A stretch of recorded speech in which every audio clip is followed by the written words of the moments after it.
Today's focus is on SNAP, Supplemental Nutrition Assistance Program, and how SNAP allows families who are in poverty to be provided with food and nutrition benefits. The poverty line changes each year depending on poverty levels. Whatever the income is for that year, anyone who is under that income is considered to be in poverty. To receive SNAP, a family's income needs to be below 130% of the poverty line. 70% of families who have SNAP have children. People on SNAP spend between $15 to $20 a week for healthy foods. Many people around the world. SNAP gives families who have low income the ability to buy healthy foods. The government pays for this program and the states run each program individually. Food stamps provides for over 40 million Americans with food every day. Millions of families who receive federal help putting food on the table may be getting smaller portions for their next meal. A temporary boost to the Supplemental Nutrition Assistance Program, otherwise known as SNAP, ended today. 10 on Your Side's Ava Hurdle says that means a cut in the monthly benefits to every household.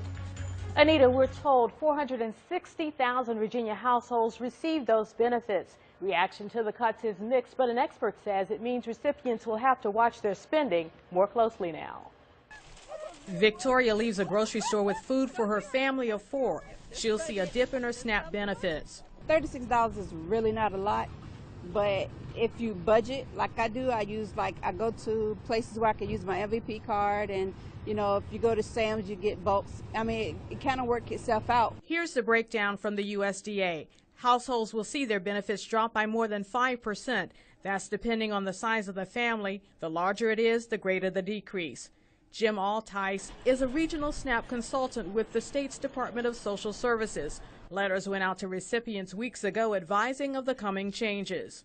I've checked with my local agencies. They've been getting calls from their clients and just explaining that we have no control over it, of course. It's something that Congress has ended that particular provision, and folks will have to spend their SNAP benefits a little more wisely. He also told us this. Unfortunately, folks rely on it heavily, which I understand that, but it is not supposed to take care of food needs for a full month for a family.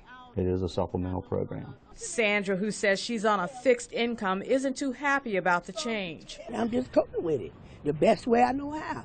And, you know, it don't last, our food don't last long, but God makes a way. I don't know what we're going to do, what they expect the people to do, and they instead of cutting this and cutting that. Now, if you receive SNAP benefits and have any questions, contact the Social Services Department in your city for more information.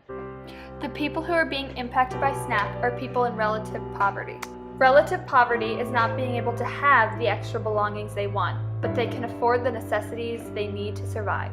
Online or by mail to make sure that you meet the requirements. Families need to contact the welfare office to keep an update on their annual income.